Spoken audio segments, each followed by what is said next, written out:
everybody, welcome to Plain Simple. Today we're going to be looking at a question. Can this plane fly underwater?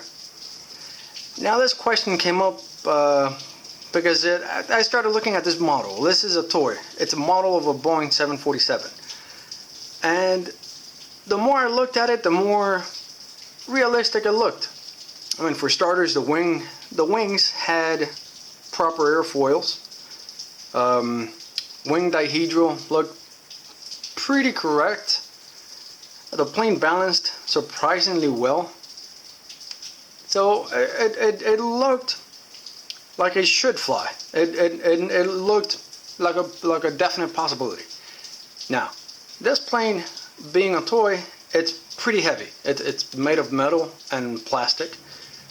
So for a model, this is pretty heavy, much heavier than the real 747 would be if you were to scale it down to this size. So for this heavy of an airplane, it would have to be going super fast for it to actually fly. I'm talking like if you were to throw it out of another airplane, and you went skydiving after it, it could actually build up enough speed to where it might actually start to fly. Now, as fun as skydiving for this video would be, I'm not going to do that. Alternatively, we could try flying this airplane on a heavier medium, meaning water. So, could this plane fly in water? The heavier medium would allow for this plane, being heavier, to fly at a slower speed. Since it's in a heavier medium, it would develop enough lift at a lower speed than it would have to otherwise in air. So that's what we did. We tried it. We went to a pool and we just threw the plane in the water just to see what would happen. Now, to our surprise, pleasant surprise, the plane didn't just tumble and fall to the bottom of the pool like a rock would. It actually assumed a pretty nice stable glide down to the bottom of the pool, but it was too steep of a dive. It wouldn't come in vertical until it built up enough speed, and then it would assume a nice glide, but it was too steep of a dive. The glide ratio, the glide slope, was too steep. That meant that the plane was too nose heavy, or it wasn't producing enough downforce on the tail. And I'm going to show you a couple of clips of that happening in the water.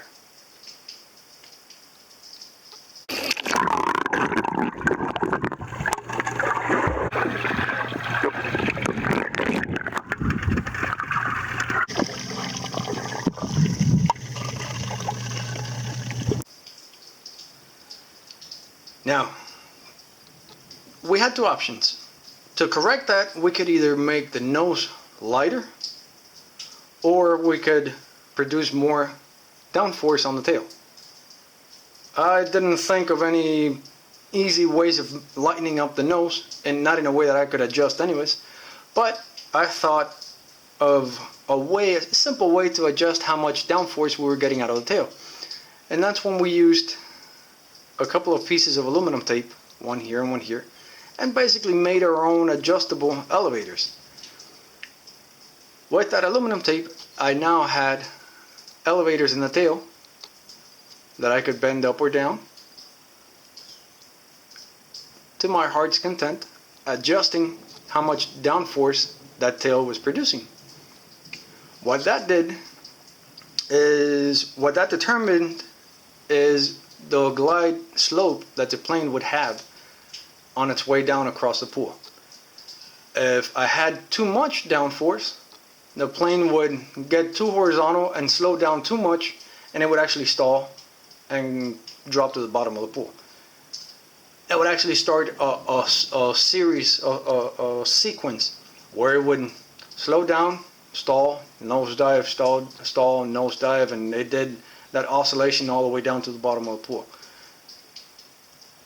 And we did that enough times, we played with it enough to where we got to a happy medium where the plane wouldn't come in the water vertical and nose up and assume a perfect, well, as perfect as it can be for a toy, but a fairly stable glide slope.